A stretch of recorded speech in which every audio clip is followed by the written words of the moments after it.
Duncan and the Old Mine. It was summer on the island of Sodor. Duncan loved this time of year. Today he was especially excited. He was going to take a party of vacationers to see Coldy Caves.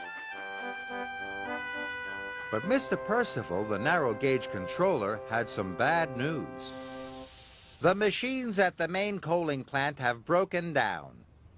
Sir Topham Hatt needs coal until they are mended. Mr. Percival told Duncan and Rusty to bring coal down from the mine in the hills. Then Thomas will take it to the coaling plant, he said. And, Mr. Percival added, Bertie the bus will take the vacationers to Coldy Caves. Duncan was very disappointed. He wanted to go to the caves. Pulling coal cars wasn't an exciting job at all. As Duncan was puffing slowly to the mine, he noticed an old line branching off into the trees and bushes. That looks like a good place for an adventure, said Duncan excitedly. I wonder what's down there. Duncan pushed his way through the barrier. Rusty was coming down the hill with freight cars full of coal. He stopped when he saw Duncan. Look what you've done, Duncan, he hooted. Why did you break through the barrier? I wanted an adventure, Duncan wished quietly. This isn't the time for an adventure, tooted Rusty. We've got work to do. But Duncan didn't want to pull coal cars anymore. All he could think about was having an adventure. So he puffed further down the line.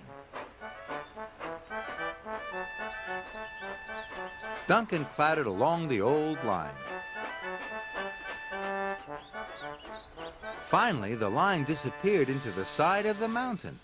It looked like the entrance to an old mine.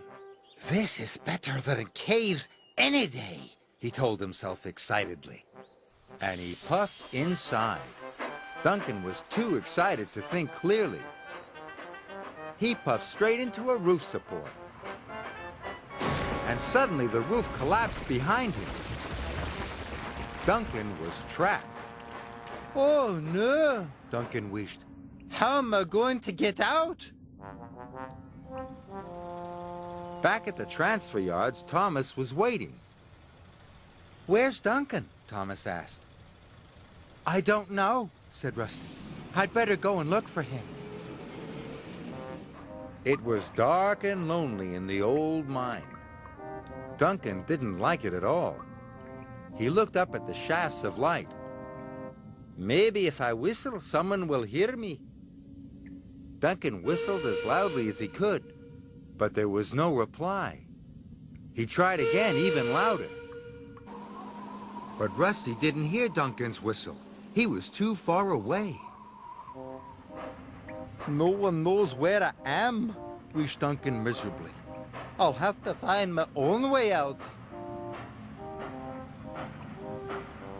Duncan puffed slowly forward. Inch by inch, Duncan crept further into the mine. It was dark in the tunnel, and getting darker. Then suddenly he bumped into a set of buffers. Duncan could go no further. Now he was scared. I'm going to be stuck here forever, he whistled sadly. Rusty arrived at the broken barrier. Perhaps Duncan went looking for an adventure after all, he thought. Soon, Rusty came to the collapsed entrance. Duncan must be inside, he cried. Rusty was very worried. Duncan was still trapped. He puffed nervously backwards and forwards. He biffed into the buffers again. This time, he heard a squeaking noise. I know what that is, he thought. It's the sound of wheels going round. Duncan edged forward very slowly. He hit the buffers again and pushed them carefully. They moved, and as they moved, the wheels squeaked. Duncan hadn't hit buffers after all. He had run into some freight cars. If there are some freight cars on this track, he thought, Maybe it leads somewhere. He pushed the cars slowly forward along the track.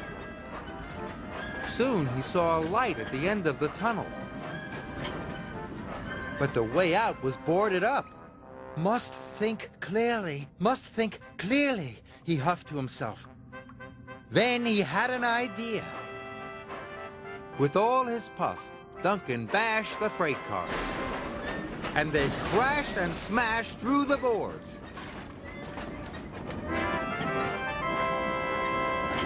Duncan was free. I did it! He hooted happily. Rusty heard the crashing sound. He hurried on to see what it was. Soon he found Duncan. "Where have you been?" he cried.